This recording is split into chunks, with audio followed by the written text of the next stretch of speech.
দর্শক যারা শুনছেন সবার প্রতি আন্তরিক কৃতজ্ঞতা। অসাধারণ বোলিং ডিসপ্লে এবং এই বোলিং ডিসপ্লেতে বাংলাদেশের নেতৃত্ব দিলেন পেসাররা, স্পেসিফিক্যালি নাহিদ রানা। প্রথম 5 ওভারে 5 উইকেট নিয়েছেন। পাকিস্তানের অবস্থা একটা সময় এমন ছিল যে আসলে তারা 100 করতে পারবে কি পারবে না সেটা নিয়ে একটা ধকপক অবস্থা হয়েছিল। 81 রানে 8টা নেই। নাহিদ রানা মিরপুর স্টেডিয়ামে, শেরেবাংলা স্টেডিয়ামের সেরা বোলিং ফিগারটা নিজের করে নিতে পারবেন কি পারবেন না, 6 উইকেট 26 রানে মুস্তাফিজের ওই যে রেকর্ডটা ভাঙতে পারবেন কি পারবেন না, সেই হিসাব নিকাশ যখন চলছিল তখন মেহেদী হাসান মিরাজ, তাসকিন আহমেদ এবং শেষে গিয়ে মুস্তাফিজুর রহমান পরের 5টা নিয়ে নিলেন। কিন্তু ঘটনা যেটা ঘটেছে সেটা হলো 114 মধ্যে প্যাকেট হয়ে গেছে পাকিস্তান। বুলবুল ভাইয়ের অতি প্রিয় বন্ধু, যেই পাকিস্তান এভাবে প্যাক হয়ে যাবে দেখে আমিনুল ইসলাম বুলবুল তিনি অস্ট্রেলিয়ায় তারাবি পড়ছেন, তিনি বাংলাদেশে আসতে রাজি না। সত্যি কথা, কিন্তু তার এই দোয়া দরুদ কোনো কাজে লাগে নাই। বাংলাদেশের চিরবন্ধু, পরম বন্ধু পাকিস্তানকে আজকে বাংলাদেশ হয়তো হারিয়েই দেবে এবং অস্ট্রেলিয়ায় বসে এই খেলাটা যখন তিনি দেখবেন কিছুটা মন খারাপও হয়তো হবে। এই আলোচনা যখন করছি অনেকে আপনাকে পলিটিক্যালি নিতে পারেন, নানাভাবে নিতে পারেন। বাংলাদেশের আলটিমেটলি সবশেষ টি-20 বিশ্বকাপে খেলতে না পারার যে দুঃখ কষ্ট, ক্রিকেটারদের যে তাড়না, অ্যাবিলিটির জায়গায় যে নিজেদেরকে প্রমাণ করতে না পারার কষ্ট, এগুলোকে কিন্তু কোনোভাবেই আপনি আমি আলাদা করতে পারবো না।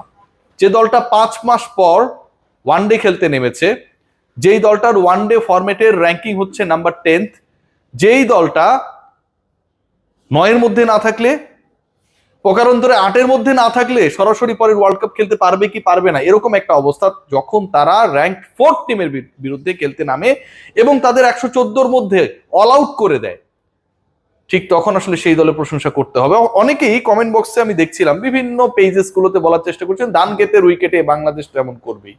ভাই, বাংলাদেশের স্পিনাররা যখন ভালো করে, সাকিব আল হাসান, মেহেদী হাসান মিরাজ, তাইজুল ইসলামরা যখন ভালো করে প্রতিপক্ষকে দোষিয়ে দেয়, স্পিনিং ট্র্যাক নিয়ে আপনি ধানক্ষেতের সেই তত্ত্ব বাস্তবায়ন করতে পারেন। বাট এখানটায় যখন নাহিদ রানার মতো 140-45 স্পিডে যিনি বল করছেন, তার মতো বোলাররা, তাসকিনের মতো বোলাররা যখন সাকসেসফুল হন, আসলে এই উইকেটটা কি আপনি ধানক্ষেত বলতে পারেন কিনা? যেই উইকেটের 7টা, যেই উইকেটে 10 উইকেটের প্রতিপক্ষে 7টা উইকেট পেসাররা নিয়েছেন, 70% উইকেট পেসারদের দখলে, সেই উইকেটকে কি ধানক্ষেত বলার সুযোগ রয়েছে নাকি? বাংলাদেশের bowling department properly spot on ছিল, প্রপারলি ক্লিক করেছে। নাহিদ রানা 4th বোলার হিসেবে বোলিং অ্যাটাকে যুক্ত হয়েছেন, তার আগে আরো 3 জন বল করেছেন। 4র্থ বোলার হিসেবে আসার পরেই আসলে বাংলাদেশ সফলতা পাওয়া শুরু করে এবং তার প্রথম ওভার, দ্বিতীয় ওভার, তৃতীয় ওভার, চতুর্থ ওভার, পঞ্চম ওভার, প্রথম 5 ওভারে 5টা উইকেট তুলে নেওয়া, এটাই দেখায়, এটাই প্রমাণ করে, ইন্ডিকেট করে যে বাংলাদেশ বোলিং ডিপার্টমেন্ট সত্যি সত্যি অসাধারণ শুধু করেনি। মিরপুরের উইকেট যে ধানক্ষেতের না, এটাতে আসলে একটা ইভেন উইকেট, যেখানটায় স্পিনাররাও ভালো করেছে, মেহেদী হাসান মিরাজ, যেখানটায় পেসাররা নিয়েছেন 7 উইকেট, সেই ব্যাপারটাকে ইন্ডিকেট করে। আজকের ম্যাচে সিগনিফিকেন্ট কয়েকটা পয়েন্ট রয়েছে। একটা হচ্ছে ওই যে প্রথম 5 ওভারে নাহিদ রানা যেভাবে ভালো করলেন, এবং একই সাথে আপনার খেয়াল করে দেখবেন যে মেহেদী হাসান মিরাজ কিন্তু অনেক সমালোচনা হচ্ছে। মেহেদী হাসান মিরাজের ক্যাপ্টেন্সি ভালো না, মেহেদী হাসান মিরাজ দলে থাকার যোগ্য না, যখন যে যাকে পায় তার সমালোচনা করতে খুব ভালোবাসে, মন খুলে সেটাই চলছে। কিন্তু এন্ড অফ দ্য ডে মিরাজের ফিল্ডিং সেটআপ কেমন ছিল? ওই যে নাহিদ রানার বলেই যখন আগা আউট হয়ে গেলেন, যে ক্যাচটা তানজিদ তামিম গ্রহণ করলেন, অসাধারণ একটা ক্যাচ, হাতে পড়লো, হেলমেটে লাগলো, আবার পড়লো, ফাম্বলিং হলো, শেষ পর্যন্ত দৌড়লেন এবং ব্যাটসম্যান আউট। 140-এর বলে যখন এরকম একটা সিচুয়েশন ক্রিয়েট হয় এবং ওই পজিশনে একজন ক্রিকেটার এরকম একটা ক্যাচ নেন, তার থেকেও দুর্দান্ত ডিসিশন ছিল এক্সট্রা বাউন্সে এরকম ধকপকানি তৈরি হইতে পারে বাকি ব্যাটারদের এবং ওই জায়গায় ক্যাচ উঠতে পারে, এই সেন্সটা মেক করে একটা ফিল্ডারকে সেট করা, যেই কাজটা ultimately Bangladesh team management captain করেছে। এই ম্যাচে তো নাহিদ রানারও থাকার কথা ছিল না। শরীফুল ইসলাম আজকে বাংলাদেশের 3rd পেসার হিসেবে খেলবে, এটাই এক্সপেক্টেড ছিল। কিন্তু নাহিদ রানাকে খেলানোর ডিসিশনটাও তো অনেক বড় সাহসী সিদ্ধান্ত ছিল। আজকে 114-তে যদি বাংলাদেশ অল আউট হইতো আপনি সমালোচনা করতেন, 114-তে পাকিস্তান অল আউট হয়েছে তারপর আপনি সমালোচনা করছেন। আমরা আসলে আমাদের দেশকে, আমাদের ক্রিকেটকে, আমাদের পারফরমেন্স গুলোকে কতটুকু ধারণ করি, সমস্যার জায়গাটা কোথায়, I have no idea. So আজকে বাংলাদেশ যেভাবে খেলেছে আমার কাছে মনে হয় এটা নতুন শুরু। যে বাংলাদেশ বিশ্বকাপ খেলতে পারে নাই, যে বাংলাদেশের ক্রিকেটারদের অ্যাবিলিটি নিয়ে আমাদের মধ্যে, দর্শকদের মধ্যে, ম্যানেজমেন্টের মধ্যে অনেক প্রশ্ন, সেই তারা আজকে দেখিয়ে দিয়েছে যে Pakistan, they are ranked 4th in ODI cricket, তাদেরকে 114 রানের মধ্যে একটা সময় মনে হচ্ছিল 100 করতে পারবে না, প্যাক করা সম্ভব। যেই নাহিদ রানা 11-এ থাকার কথা ছিল না, সেই নাহিদ রানা 5 উইকেট নিয়েছেন, পাইপার নিয়েছেন প্রথম 5টা উইকেট। তার প্রথম 5 ওভারের প্রত্যেকটা ওভারে তিনি উইকেট নিয়েছেন। যেই মেহেদী হাসান মিরাজকে নিয়ে এত সমালোচনা ছিল, তিনি 3 উইকেট নিয়েছেন। তার বলে ক্যাচ মিস হয়েছে, হয়তো উইকেট সংখ্যাটা আরো বাড়তে পারতো।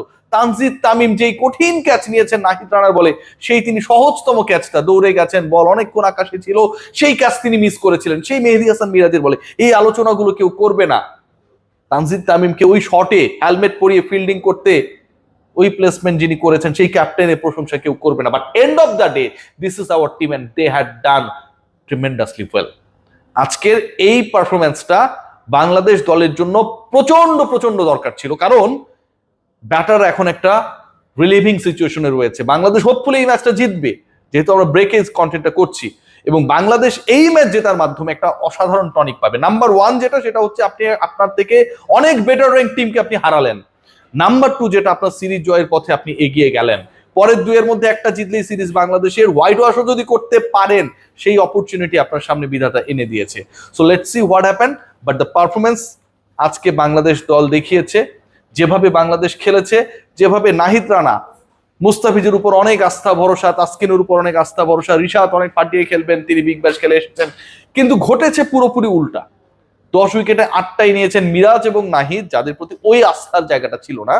সো ওভারঅল আমার কাছে মনে হয় এটা বাংলাদেশ দলের জন্য, বাংলাদেশ দলের ব্যাটারদের জন্য, যারা এই রমজান মাসে মাঠে এসে খেলা দেখার চেষ্টা করেছেন রোজা থেকে তপ্ত দুপুরে, তাদের জন্য একটা blessing performance.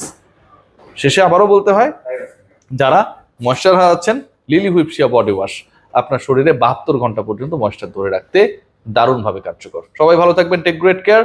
Let's hope for the best of our team.